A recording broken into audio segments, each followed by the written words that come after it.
Bakristo bavandimwe, Kristo Yezu akuzwe. Turi ku cyumweru cya 32 gisanzwe umwaka A. Ni icyumweru turi buhimbazeho umunsi mukuru w'abarayiki. Ubusanzwe uyu munsi wajyaga uba mu kwezi kwa Kamena, ugahurirana n'umunsi mukuru wo kuzirikana abahowe Imana b'i Buganda. Muri uyu mwaka uba warabaye ku itariki ya 21 Kamena 2020, ariko ntibyashobotse kuko za kiliziya zari zifunze kubera icyorezo cya coronavirusi. Inama y'abepiskopi bo mu Rwanda yahisemo kwimurira uwo munsi kuri iyi tariki ya 8 Ugushyingo 2020.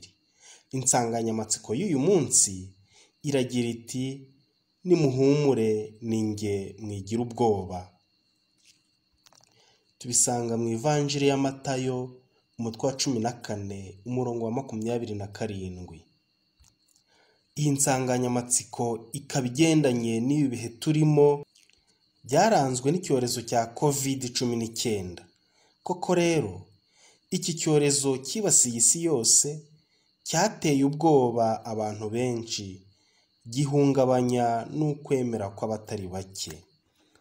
Amasomo y'iki cyumweru cya 32 gisanzwe, isomo rya mbere turarisanga mu gitabo cy'ubuhanga umutwe wa 6 umurongo wa 12 kugeza ku wa 16. Zaburi ni ya 62. Isomo rya kabiri turarisanga mu ibaruwa ya mbere Pawulo mutagatifu yandikiye Abanyatesaloniki umutwe wa 4 umurongo wa 13 kugeza ku wa 18. Ivanjiri ni ya Matayo. Bavandimwe, twaje hano dutumiwe na Nyagasani Yezu gusangira ijambo rye. Tuzi ko Kristo azagaruka kutujyana nk'uko umukwe ajyana umugeni we. Twitegure rero. Ntituzi igihe azatujyanira, duhorane ubutungane ngo atazadutungura agasanga tumeze nk'abapfayongo. Isomo rya mbere tuzirikana kuri uyu munsi rirarata ubuhanga rigira riti: ubuhanga burabengerana kandi ntibujya bucuyuka. Bwigaragariza ababukunda bakabwitegereza, n'ababushakashaka bakabubona.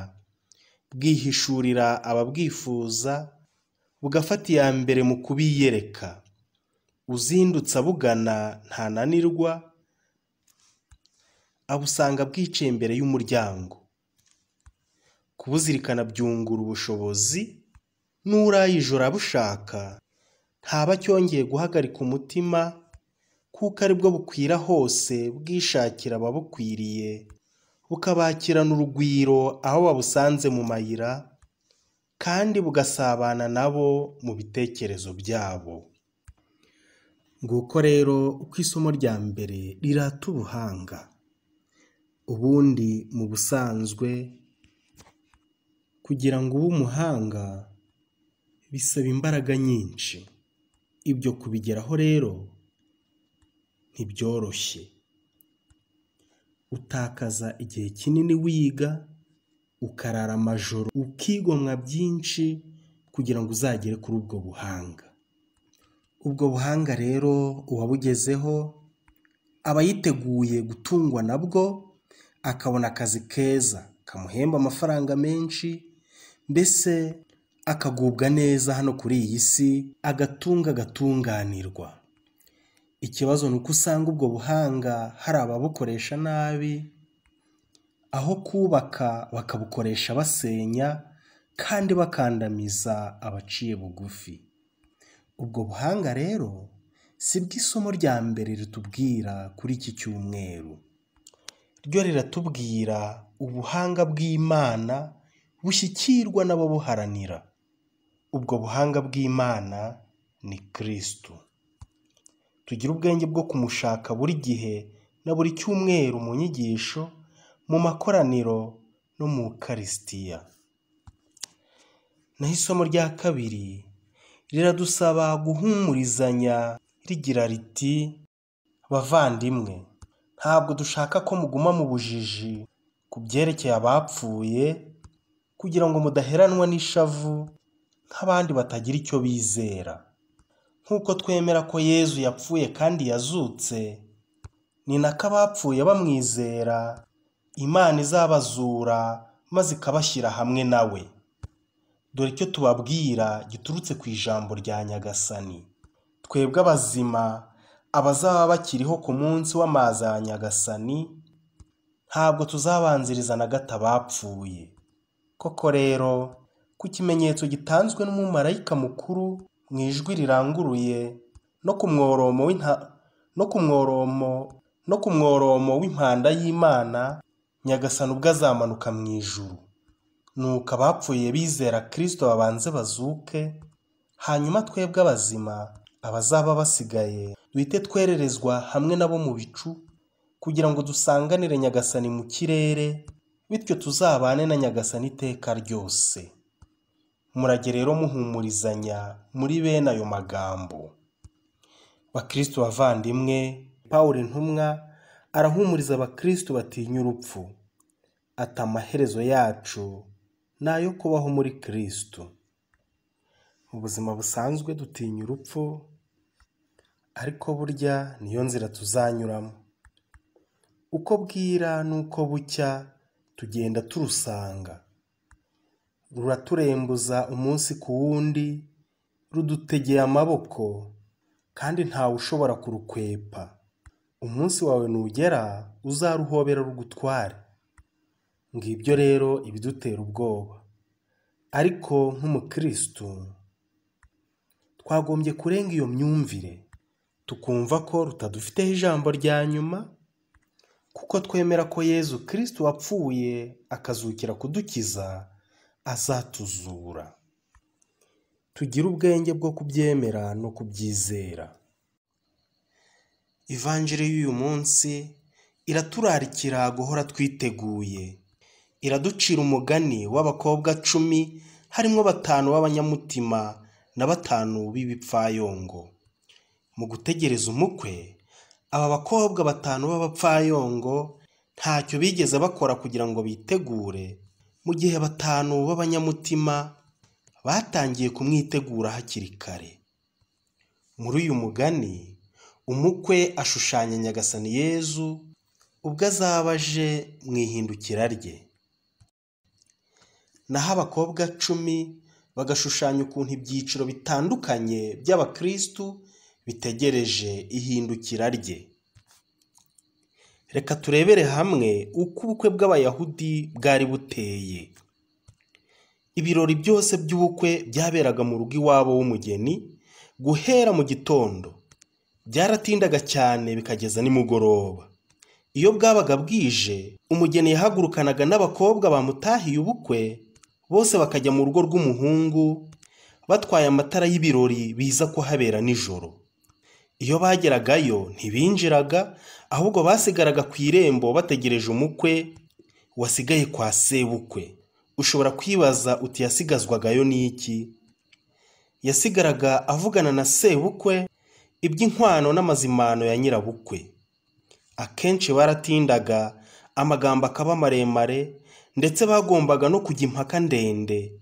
Niko bumvishaga ko batanze umugeni bababaye, ngo kutajya impaka byari ugusuzugura umugeni batanze. Iyo bamaraga kumvikana, umuhungu yatumaga undi musore bajyanye ngo ajye kubwira iwabo kwaje. Akenshi byabaga ari mu gicuku hagati. Abakobwa babaga basinziriye, ariko bakumva ubutumwa bagahaguruka bagacana amatara yabo, bagataha ubukwe bagasangira n'akayoga. Hageraga ibyago abakobwa batabiteganyaga ngo bagure amavuta y'amatara yabo. Iyo bajyaga kuyashaka umukwe akaza, yinjiraga iwe hamwe n'umugeni. Abakwe bose bamara kwinjira bagakinga urugi ngo bikize abavumbyi. Abakobwa b'abapfu bagaruka bitinze, bagasanga inzu y'ubukwe yafunzwe. Bakomanga, umukwe akababwira nabi, ati abakobwa bazerera nijoro bagatera inzu y'umusore mu gicuku simbazi. Nguko rero uko byagendaga. Ubu rero turi mu bukwe, umukwe ni Yezu, abasabwe n'abakowe ni twebwe. Igisigaye ni ukwinjira mu nzu ya Yezu twiteguye. Muri uyu mugani dusangamo umusore n'abakobwa gusa, nta basaza, nta bakecuru. Ese bo ntibakwiye gutaha ubukwe? Nabo barabikwiye ndetse kurusha abandi. Mu maso ya Nyagasani ntawe usaza, roho ntizigira iminkanyari. Yezu umukwe ni umusore wazutse, n'abamushagaye ni urubyiruko rushya rw'ingoma y'Imana. Ibya Yezu ntibisaza, ari amagambo ye, ari amategeko ye, ari amasezerano ye, ari n'imbabazi ze. Na Yezu ubwe ntasaza. Twese rero twaratumiwe, ariko umukwe aduha uburenganzira bwo gutegura ubukwe bwe yizeye urukundo tumufitiye. Icyo umukwe yahoye abakobwa b'abapfu ni uko bibagiwe kwitegura bakaba indangare, ibyabo bikazima, ari ubwenge, ari umutima, ari ukwemera n'urukundo. Twese abatumiwe rero, none ko umukwe aje twiteguye dute? Ese mufite umwambaro w'ubukwe mwisukuye? Ese imitima yanyu imeze nk'utweso dutwarwa n'ukwemera n'urukundo? Bitabaye byo, mwamurikirwa n'iki? Mwamurikira abandi mute? Niba ibyanyu byarazimye, nimwitegure hakiri kare, mushaka amazi y'urumuri mu nkuru nziza, mwikureho umwanda mu ntebe ya penetensiya, mukongeze imitima yanyu mu Ukarisitiya, mureke kwinubira umukwe ngo yatinze kuza. Igihe tugitegereje kwinjira mu bukwe bwa Kristu, ducana amatara y'ukwemera, tube maso, twifuze kubana n'uwadukijije. Nyagasani Yezu nabane namwe. Yari Padiri Idukomeze Providence, Paruwasi ya Nemba. Mugire icyumweru cyiza.